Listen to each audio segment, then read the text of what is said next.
duduk, silakan duduk. Pagi hari ini saya ingin share satu bagian firman Tuhan yang datang kepada Amos dalam pasal 5 ayat 4 sampai dengan ayatnya yang ke-6. Firman Tuhan bunyinya demikian. Sebab beginilah firman Tuhan kepada kaum Israel, carilah Tuhan, carilah aku, maka kamu akan hidup. Janganlah kamu pergi mencari Betel, janganlah pergi ke Gilgal, dan janganlah menyeberang ke Berseba. Sebab Gilgal pasti akan masuk ke dalam pembuangan, dan Betel akan lenyap. Carilah Tuhan, maka kamu akan hidup. Supaya jangan ia masuk keturunan Yusuf dengan bagaikan api yang memakannya habis, dengan tidak ada yang memadamkannya bagi Betel. Bapak Ibu Saudara-saudara, ketika Amos menyampaikan pesan ini, Amos itu bukan seorang hamba Tuhan. Dia tidak menyelesaikan sekolah Nabi, tetapi dia adalah seorang yang selalu menjaga ternak. Pekerjaan dia sehari-hari adalah mengumpulkan buah ara. Tetapi satu kali waktu Tuhan memanggil dia untuk menyampaikan sebuah pesan yang sangat penting. Dia tinggal di Yehuda, dan ketika dia menyampaikan pesan ini, yang pertama adalah untuk Raja Usia, untuk dua kerajaan di bagian selatan, dan menyampaikan pesan Tuhan ini untuk Raja Yerobiam II, untuk 10 suku di bagian utara. Kenapa Tuhan panggil Amos untuk menyampaikan pesan ini? Dan dia sampaikan bahwa jangan pergi ke Betel, jangan pergi ke Gilgal, dan jangan pergi ke Berseba. Bapak Ibu Saudara-saudara, Betel itu artinya rumah Tuhan. Di Betel inilah Yakub bertemu dengan Tuhan. Dan di Betel inilah ketika Yakub kembali dari rumah pamannya Laban, di tempat itulah dia mempersembahkan korban. Dan di tempat ini Yakub mendapatkan sebuah penglihatan yang supranatural. So dia melihat sebuah tangga yang ujungnya sampai ke langit, dan dia melihat malaikat turun naik, dan dia menyaksikan bagaimana Tuhan mengubahkan arah hidupnya di tempat ini, sampai Yakub mengambil keputusan, Tuhan yang disembah oleh bapakku Ishak, kalau engkau mengizinkan aku kembali lagi ke sini, maka aku akan mempersembahkan korban untukmu di sini. Jadi Betel itu artinya rumah Tuhan. Yakublah yang memberikan nama itu. Sebab di tempat inilah Yakub berjumpa dengan Tuhan. Kemudian Gilgal itulah sebuah tempat pertama ketika Yosua membawa orang Israel sebelum mengalahkan kota Yeriko atau kerajaan Yeriko. Gilgal itu adalah tempat di mana untuk pertama kalinya hasil atau mana yang mereka makan sepanjang 40 tahun itu berhenti di sana. Kemudian di Gilgal inilah untuk pertama kalinya mereka menikmati hasil tanah pertama dari tanah Kanaan. Di Gilgal inilah celah yang mereka bawa dari Mesir, disinilah dihapuskan oleh Tuhan. Dan di tempat inilah dimulai sebuah ritual bagi orang Israel, yaitu sunat. Jadi Gilgal adalah tempat di mana mezbah didirikan. Kemudian yang ketiga adalah Berseba. Berseba itu adalah pusat penyembahan di mana Abraham mendirikan mezbah yang paling besar itu di Berseba. Dan di Berseba kita tahu satu kali waktu ketika Elia lari dan dia bersembunyi di padang gurun Berseba. Ini adalah tempat-tempat di mana Tuhan pernah menyatakan kemuliaannya secara luar biasa. Tetapi yang menjadi pertanyaan adalah ketika Amos menyampaikan pesan Tuhan, dia bilang jangan pergi ke Betel.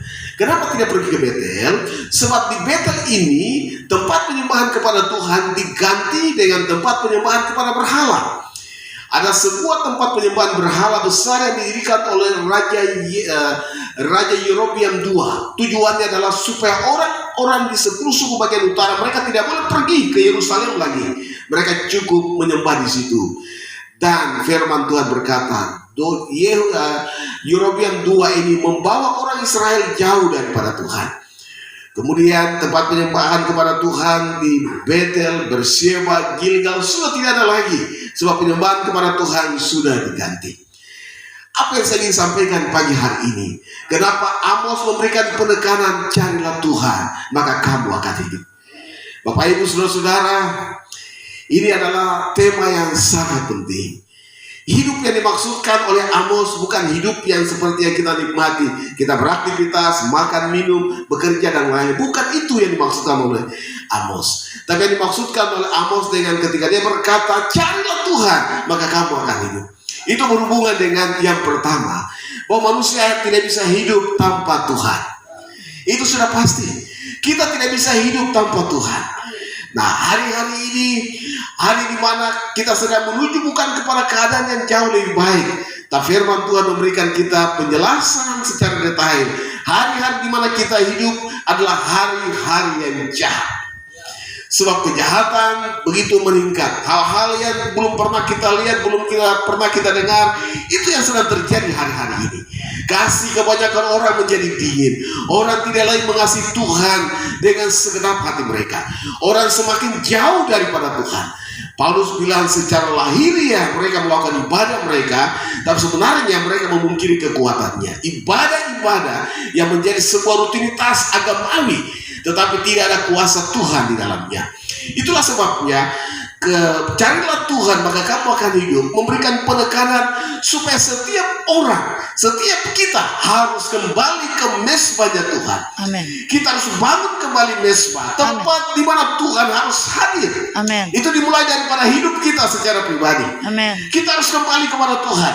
Kita berani buat keputusan untuk kembali kepada Tuhan, menanggalkan segala sesuatu yang tidak berkenan kepada Tuhan, membangun kembali mesbah dalam hidup kita. Amin.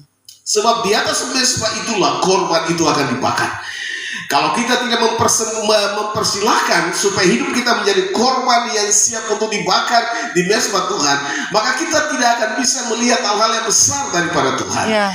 Itulah sebabnya seperti yang dikatakan Paulus dalam Roma pasal 12 ayat 1. Firman Tuhan berkata, persembahkanlah dirimu sebagai persembahan yang hidup, yang kudus dan yang berkenan kepada Allah. Itu adalah ibadahmu yang sejati. Ibadah yang sejati bukan apa yang kita berikan dari apa yang ada pada kita. Itu adalah sesuatu yang penting. Tetapi yang jauh lebih berharga bagi Tuhan adalah kehidupan yang dipersembahkan kepada Tuhan. Karena hidup yang dipersembahkan kepada Tuhan memungkinkan seseorang akan memberikan semua yang terbaik dari apa yang ada pada dia.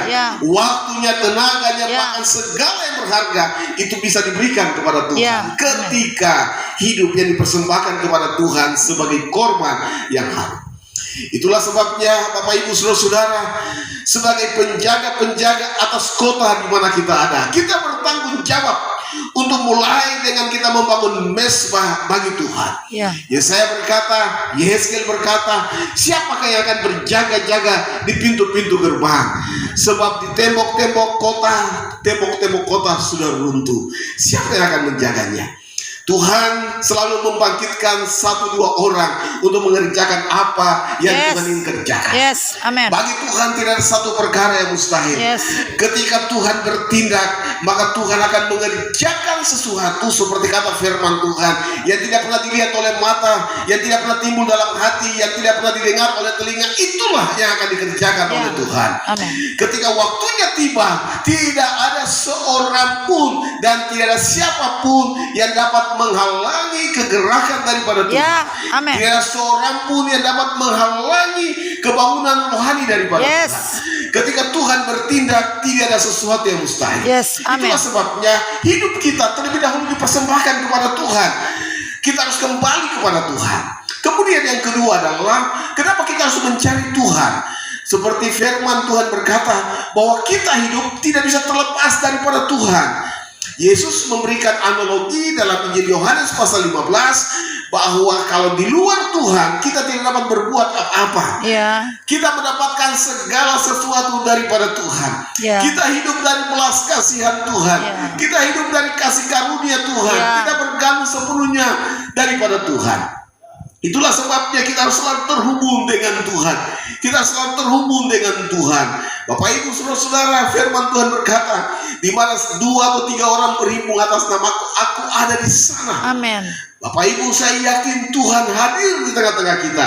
Dan melalui Bapak Ibu Saudara-saudara, kota ini akan mengalami sesuatu yang besar daripada Tuhan. Saya ingat sebuah kebangunan rohani besar yang pernah terjadi, dan itu kebangunan rohani yang paling lama yang pernah terjadi dan dicatat dalam sejarah. Itu dimulai dari 7 orang. Mereka bertekun setiap kali mereka pulang dari kerja. Mereka naik ke sebuah kandang kuda yang terletak di atas gunung. Mereka mencari Tuhan berhari-hari, berminggu-minggu, bertahun-tahun. Dan tiba waktunya tepat tahun yang ketujuh. Waktu mereka sedang berdoa, mereka merasakan Tuhan turun ke atas hidup mereka. Tuhan turun ke tempat di mana mereka berdoa. Dan sesuatu yang aneh terjadi adalah di atas atap rumah, di atas atap kandang kuda di mana mereka berdoa, orang-orang di kampung mereka melihat bahwa ada api yang besar yang menyala di atas. Dan mereka berpikir bahwa itu kebakaran yang sedang terjadi. Ternyata yang terjadi adalah kejadian seperti Kisah Rasul pasal 2. Amin. Roh Kudus turun ke atas murid-muridnya dan orang melihat ada nyala-nyala api, lidah-lidah api di atas kepala para murid Tuhan. Dan itu yang terjadi. Ketika orang-orang mulai lari mendekat untuk melihat itu, apa yang terjadi? Tuhan menyapu mereka dengan hadirat Tuhan. Haleluya. Orang-orang yang berjalan-jalan di setiap jalan mereka berlutut dan mereka mengaku dosa-dosa mereka di hadapan Tuhan. Dan tidak ada satu orang pun yang bertahan. Ketika orang-orang yang ada di bar, ketika mereka pegang minuman yang ada di botol, mereka tidak bisa minum lagi sebab hadirat Tuhan menyapu mereka semua. Dan itulah kebangunan rohani yang pernah terjadi di England, di Inggris Raya. Dan itu bertahan 50 tahun. Sejarah mencatat setiap orang dari radius ribuan kilometer mereka merasakan hadirat Tuhan. Mereka bertobat di jalan-jalan, mereka duduk di jalan-jalan, di toko-toko, di jalan-jalan, di rumah-rumah. Dan itu sebuah sejarah yang sangat luar biasa.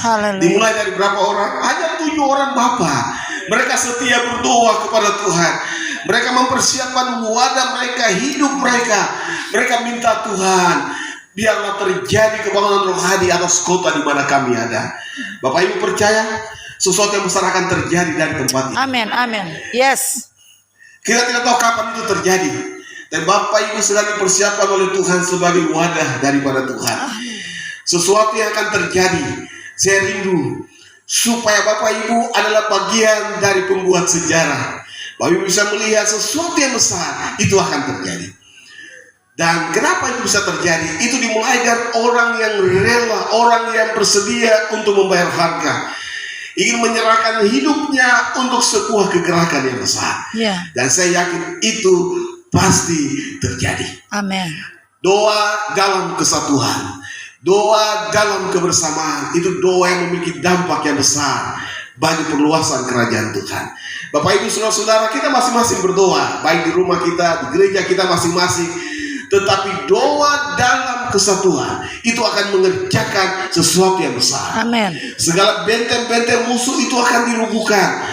Kubu-kubu yang dibangun oleh setan-setan itu akan dirubuhkan. Amin. Dan kita sedang lihat itu pasti akan terjadi. Amin. Hal yang berikutnya, kenapa Amos minta kepada Raja Usia di bagian selatan dan Raja Yerobeam II di bagian utara untuk mereka harus cari Tuhan. Bahkan orang Israel pada umumnya, kenapa mereka harus cari Tuhan? Yang ketiga adalah karena mereka berbalik daripada Tuhan. Bapak Ibu saudara-saudara yang diberkati oleh Tuhan, pada masa itu mereka sedang ada dalam, saya bisa katakan, zona nyaman. Karena secara ekonomi mereka sudah mapan. Kemudian secara keamanan mereka sudah terjamin. Dan mereka rasa bahwa tidak perlu lagi. Dalam situasi seperti itu, hamba-hamba Tuhan mulai terlena. Nabi-nabi Tuhan mereka tidak lagi berbicara tentang suara kenabian.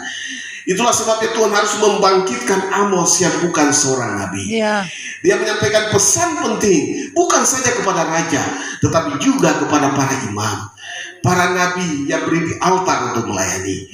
Bapak Ibu saudara-saudara yang diberkati oleh Tuhan, waktunya akan tiba bahwa Tuhan akan pakai siapa saja. Janji daripada Tuhan itu pasti akan tergenapi dan sudah tergenapi dan akan terus tergenapi. Dalam Yoel pasal 2 ayat 28 sampai 29, Tuhan akan mencurahkan rohnya ke atas semua manusia. Anak-anak kecil akan, anak-anak muda akan mendapatkan mimpi dan penglihatan, orang-orang tua akan mendapatkan menyampaikan nubuat-nubuat. Dan itu adalah pesan daripada Tuhan. Dan itu sudah tergenapi dalam gereja awal Kisah Rasul pasal 2 ayat 1 sampai 41. Bapak Ibu saudara-saudara, apa yang kita harapkan dari Tuhan? Apa yang kita harapkan dari Tuhan? Kita sedang mengharapkan supaya penggenapan janji daripada Tuhan itu tergenapi. Amin. Kalau itu terjadi, saya yakin akan ada sebuah kegerakan yang besar, Yes. kebangkitan besar Amin. akan terjadi dari gunung ini menyebar sampai Amin. ke semua tempat. Bapak, Ibu, saudara-saudara, kalau kita mempersiapkan diri kita sebagai wadah, apa kita ibu rumah tangga, kita bapak kepala keluarga, apa kita anak-anak muda, apa kita hamba Tuhan, kita berani mempersiapkan diri kita untuk itu, Tuhan akan pakai kita sebagai alat yang besar dalam tangan Tuhan. Yes. Bapak, Ibu, saudara-saudara, kita bertanggung jawab untuk kota di mana kita ada. Ya. Kota ini Tuhan sudah berikan dalam tangan kita. Kita bertanggung jawab untuk menjaganya. Tidak ada kejahatan yang akan masuk ke dalam kota ini kalau anak-anak Tuhan berdiri untuk menjaganya. Tuhan akan memberkati pemerintahan di kabupaten ini kalau orang-orang percaya, anak-anak Tuhan mendoakannya, mendoakan para pemimpin, mendoakan semua yang ada di kabupaten ini. Saya yakin sesuatu pasti akan terjadi. Amin. Bagi Tuhan tidak ada yang mustahil. Izinkanlah Tuhan melalui Bapak Ibu untuk mengerjakan sesuatu yang besar. Yes. Tidak tergantung berapa banyak orang. Tuhan selalu memulai dari 1, 2, 3, 4 orang. Orang-orang yang sederhana, orang-orang yang biasa. Dan Tuhan seperti kata firman Tuhan dalam 1 Korintus 1 ayat 26 sampai 30. Firman Tuhan berkata, ingatlah bagaimana keadaan kamu ketika kamu dipanggil. Menurut banyak orang, tidak banyak orang yang bijaksana, tidak banyak orang berpengaruh, tidak banyak orang yang terpandang. Tetapi apa yang bodoh bagi dunia dipilih Tuhan untuk memalukan orang-orang berhikmat. Apa yang lemah bagi dunia dipilih Tuhan untuk memalukan orang-orang yang kuat. Supaya jangan ada orang yang memegahkan diri. Bapak, Ibu, saudara-saudara, saya yakin sesuatu yang besar itu pasti terjadi. Amin. Nah, kalau itu terjadi, kita tahu segala sesuatu oleh karena Tuhan. Ya. Terima kasih. Tuhan memberkati kita lewat refleksi firman Tuhan Haleluya. pagi ini. Saya minta Pak Pendeta Nehemia berdoa untuk firman Tuhan.